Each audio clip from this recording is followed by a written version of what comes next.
तर गेले 2 दिवस झाले कुणाला ना माझ्या मागे लागला होता, की आई सँडविच बनव म्हणून. त्याच्यामुळेच आज संध्याकाळच्या वेळेस आहे ना आम्ही बाजारात जायला निघालो.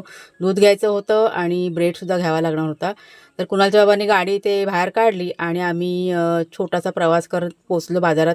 सगळ्यात आधी ते थंडा प्यायलो कारण खूप अशी गरमी होत होती.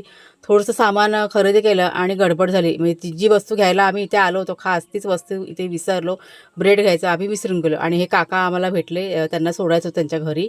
तर दुसऱ्या दिवशी सकाळी कुणालला सांगितलं जाऊन ब्रेड घेऊन ये. तर कुणाल 2 ब्रेडचे पॅकेट बघा घेऊन आला होता आणि त्याच्यानंतर केळफूल साफ करून ठेवलं. त्याची भाजी मला करायची होती आणि ते फोटो सँडविच बघा करून दिलेलं आहे दोघांना. त्यांना दोघांना पण खूप असं आवडलं आणि आवडीने दोघांनी खाल्लेलं आहे.